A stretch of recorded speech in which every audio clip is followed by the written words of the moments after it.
Et coucou tout le monde, c'est Eol et j'espère que vous allez bien. Alors on attaque la troisième légende dans le Tarn-et-Garonne et ce week-end il n'y a pas eu de vidéo parce que j'ai voulu un peu me reposer.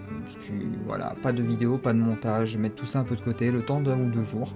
Ça fait du bien de temps en temps, donc voilà, on peut reprendre et on attaque dès maintenant avec la troisième histoire dans le Tarn-et-Garonne. D'ailleurs pas une histoire, mais deux.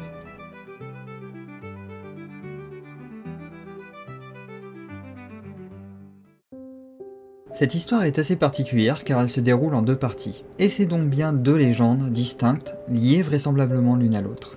Ce qui, vous pouvez me croire, a attiré tout mon intérêt. La première histoire se déroule bien avant la construction de la fameuse chapelle de Lacapelle-Livron, où nous apprenons qu'un dragon terrorisait la région. Il en avait fait son territoire, et son antre se trouvait au fin fond de la vallée. Pourtant, un chevalier vint au secours des habitants, le chevalier de Lagardelle, qui était issu d'une ancienne famille de Caélus. L'homme se prépara soigneusement à affronter la bête et pria pour sa victoire devant l'autel de Notre-Dame.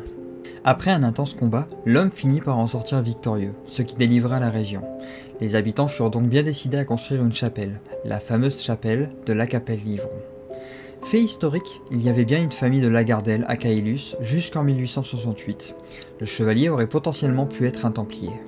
Mais revenons sur notre fameuse chapelle, car si les circonstances de sa naissance furent plutôt inhabituelles, sa construction elle aussi fut marquée par des faits que l'on peut qualifier d'inattendus, car des miracles se produisirent.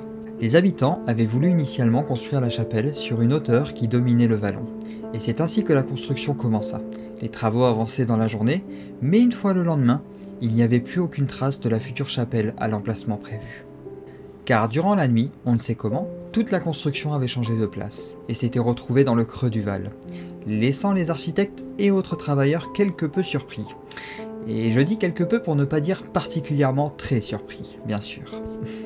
On attribua ce déplacement miraculeux aux anges, guidés par la Vierge elle-même qui choisit cet emplacement, celui-là même où le dragon avait été terrassé, non loin de son antre, à côté du sentier qui porte le nom de Chemin des Anges encore aujourd'hui.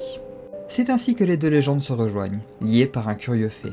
Cela dit, comme toujours, difficile de dénouer le vrai du faux, et n'en demeure que les histoires qui donnent une origine bien plus mythique au lieu que nous pouvons connaître.